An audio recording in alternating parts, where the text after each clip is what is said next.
So this video today is going to be on a more serious note. I'll talk to you about the time I almost died 10 years ago. I figure enough time's passed, I can talk about it now.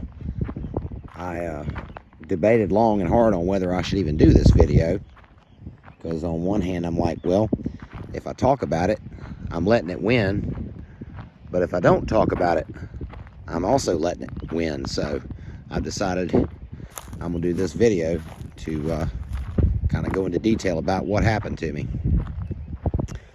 But before I begin the video of what happened on February 17th, 2014, I have to rewind back about 10 years to 2005. I had 4 wisdom teeth extracted, and shortly after that, I would get these spells where I would just be like really tired, would have like a brain fog, not really like, well, kind of like being drunk, but not really. No motivation, confusion. Thought maybe it was vertigo. The only thing is I didn't have dizziness or nausea. But in any case, I went to my doctor and EENTs. They did all kinds of tests. Couldn't find any signs of vertigo. Gave me Antivert, which is a medicine for vertigo. It's meclizine. Didn't help. Did the Epley procedure, which is where you reposition crystals inside of your ear that may be dislodged, that causes the vertigo, causes the equilibrium problems. Didn't help. Well, I went through that, these spells on and off, for the next 10 years. They would last a week or two, and I would just rest, because I felt like hell when I would get it. Just, like I said, tired, confused, no motivation. Anyway, right around the end of January, 1st of February of 2014, I started getting that same feeling again. Then all of a sudden, I had new symptoms: insomnia and agitation, extreme agitation. Also, I pretty much quit eating and just about quit drinking anything. So that went on from about the first part of February to Monday, February 10th. I went to the dentist, had a crown put on. Well, the next several days, the agitation got worse to the point it was pretty much psychosis. Really bad. And I've never had any kind of history of that kind of thing. So I didn't know what the hell was going on. And I pretty much refused to admit that anything was wrong with me, because, hey, when a person's crazy, they're the last one to admit it. Even though everybody around me was saying something's wrong, you need to go to a doctor, but I'm the kind of person, unless there's broken bones or gushing blood, I don't go to doctors. But that hard-headedness almost killed me. So the night of Sunday, February 16th, I'd pretty much been up all night, ranting and raving like a lunatic. Again, extreme insomnia, agitation, psychosis. Well, right before 8 o'clock on the morning of February 17th, Monday, I stepped out onto my back porch and I fell out into a full-blown seizure. And my back door is right next to my back steps. My foot got caught in the screen door and I went down. My shoulder slammed against the railing post. So basically my foot getting caught on the door was probably what stopped me from falling down the flight of stairs in a seizure and breaking my neck. Well, Greta immediately called 911. They got there. They took me to the hospital. In the ER, I became extremely combative with them. I was told that it took 7 people to restrain me in order to sedate me. At that point I was out. and did not know until later, but apparently I had coded on them on the elevator going up to ICU. They did MRI, CT scan, spinal tap to test for meningitis or encephalitis, which is what they initially suspected, which was a good thing. And as a result of them suspecting that, they prescribed acyclovir. And they also gave me Rocephin, which is used to control swelling on the brain, but it's a cephalosporin-based drug, which should not be given to people that are allergic to penicillin, which I am, which is probably what caused me to code on them.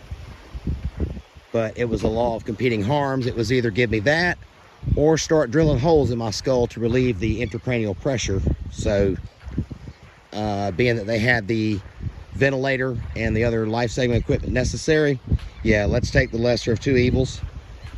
And speaking of ventilator, yes, I was on one for about 4 days.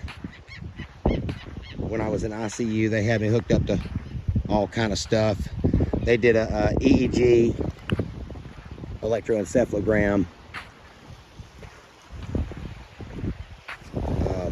They pretty much had me restrained though, because I kept trying to pull the IV lines, and plus I had gotten combative with the staff in the ER, which, being in my right mind, I would have never done that, but I was not in my right mind.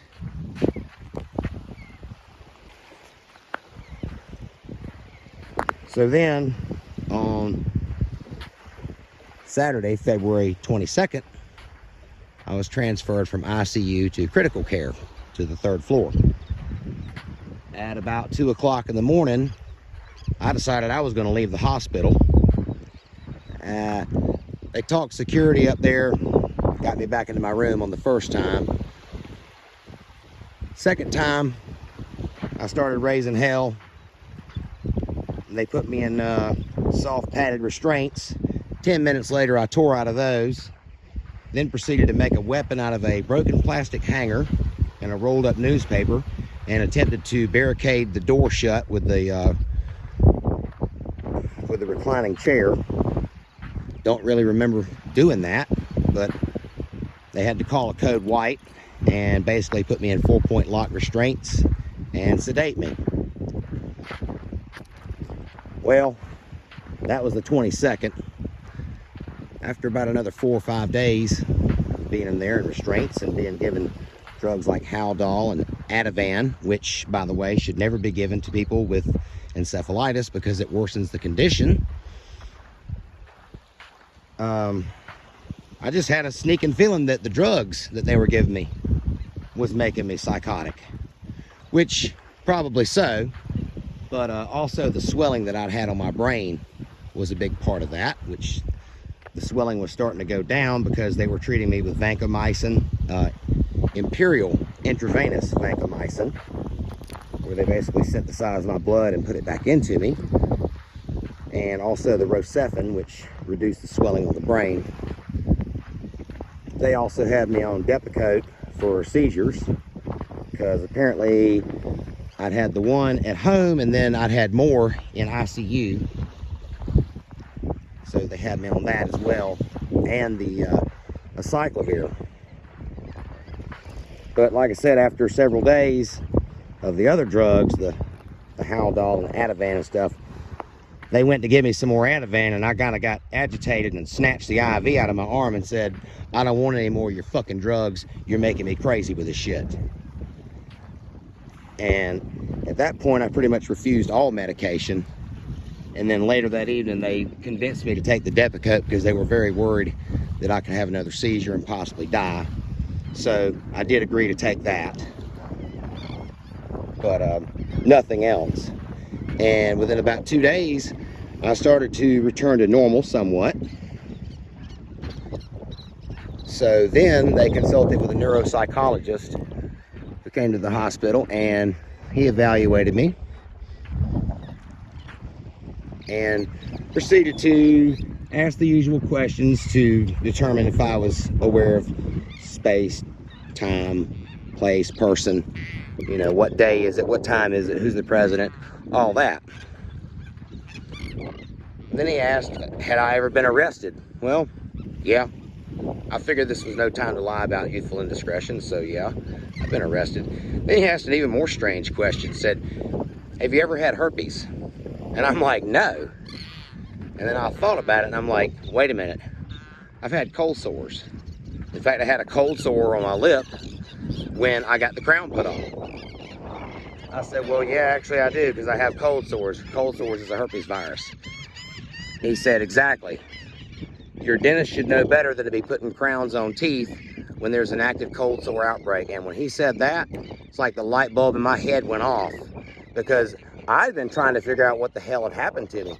I mean, when I was in there, they were also giving me shots in my stomach of Lovenox to prevent blood clotting. And I'm like, what's that for? And they're like, to prevent blood clots. And I'm thinking, well, why don't you just put it in my IV like everything else? Well, because Lovenox is actually injected into the abdomen to prevent deep vein thrombosis from people that are immobilized, bedridden for a long time. I didn't know that at the time. The only thing I knew about where you get shots in your stomach is rabies. And due to the way I'd been acting and the seizures, I'm like, I've got rabies, and they're just not telling me. Well, rabies is a type of encephalitis. So in a way, I was right. But sure enough, when the neuropsychologist said that about the having the crowns put on the teeth while there's an active cold sore outbreak, like I said, the light bulb went off in my head. And he's like, here's the deal. You had herpetic encephalopathy. The herpes virus crossed your blood-brain barrier and attacked your brain, which is what caused the seizures and the psychosis. And he said, pretty much, you want to go home tomorrow? And I'm like, yeah, because I'd been held for 19 days or 18 days already and had pretty much been denied visitors and even phone calls, which under our code of laws, I believe they call that unwarranted confinement. Anyway, yeah, he wasn't too happy about that either, about the way they had done me, because he knew what had happened. And they pretty much kind of treated me like a criminal, and that wasn't right. Anyway, he discharged me with a clean bill of health. And I went home. I was restricted from driving for a little while because of the seizures. And it took me a couple of weeks before I felt like I could, was back a little bit. But then, slowly but surely, I started getting back to where I was. It still took a while. Like some things took about a year or two for me to gain it back. But the bottom line is that I basically made almost 100% recovery from where I was, which was, I was either going to be dead in a wheelchair or possibly in a psych ward, in which case I would rather be dead. And now I'm fine. And the only drug that I'm taking now is the acyclovir. I'm off the anti-seizure meds. I've been off that for about 8 years. Didn't need it. The seizures were basically caused by the swelling on the brain. That's under control. The other reason they had me on Depakote is because it's also used for managing bipolar disorder and other such symptoms, which at the time, with what I had going on, I kind of needed it. Because my brain was on fire and I just recovered basically from a serious brain injury. So I kind of needed that for a couple of years. But like I said, the only thing I'm on now is the acyclovir. And that's to prevent the virus from ever attacking my brain again. Now that being said, let's rewind back to that thing about 10 years ago, before that, where I had the wisdom teeth removed. Well, I recently asked the neuropsychologist about that. I told him how I had those spells for about 10 years before being hospitalized. And then the final piece of the puzzle fell into place. So when I described my symptoms to him, he told me, yeah, that's basically Epstein-Barr virus, which is also known as mono, which is a type of herpes virus, which 90% of the population has. 90%. So, I mean, you know, how do you avoid getting that? Never kissing anybody, because it's called the kissing disease. So, you know, like I said, 90% of the population has it. But only like 1 in 500,000 people get an encephalopathy from it, like I did. So I drew the unlucky card on that. But basically, he told me that the acyclovir is keeping that at bay. And had I been on the acyclovir when I first started getting those episodes in 2005, I probably never would have ended up in the hospital. Hindsight's always 20/20. Wish I knew then what I know now, because I would have definitely been on that stuff and saved myself a whole lot of misery.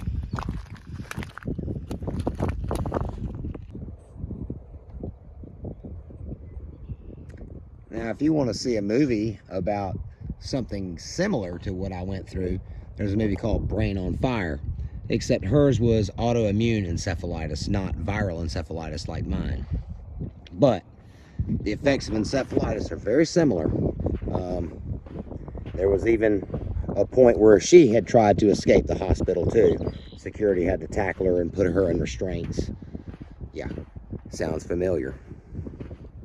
Any case, in closing, just like to say that sometimes life will shit on your head really bad, hurt your feelings. But the thing is don't give up hope. You know, if somebody tells you something can't be done, set out to prove their ass wrong. If they want to try to slap a label on you as a psych patient like they did me, prove their ass wrong. And I did, because the neuropsychologist that evaluated me is like one of the top ones in the country. And if he says I'm fine, then that tells me those other dozen doctors that I saw for the 19 days I was in there don't know their ass from a hole in the ground. Doctors aren't always right. They're not always right.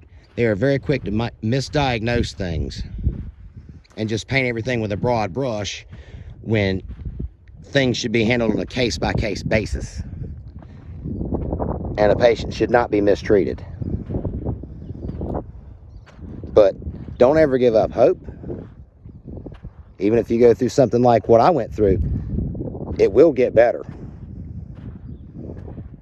You just have to push yourself to make it get better. You can't expect anybody to do it for you. But, you know, if you need a living example of a survivor of encephalitis, I'm pretty much it. Because they did not expect me to live, and they call me their miracle patient. And one other thing I like to say in closing is, if you have cold sores, fever blisters, whatever the hell you want to call it, that's herpes virus. You can get them on your lip. You can get them inside your nose. Sometimes you can even get them in your eye. Anyway, as long as it goes out that way, you're fine. But if it ever crosses the blood-brain barrier, like it did with me, then you get encephalitis and you could die. So acyclovir, yeah, real cheap insurance to avoid that kind of thing.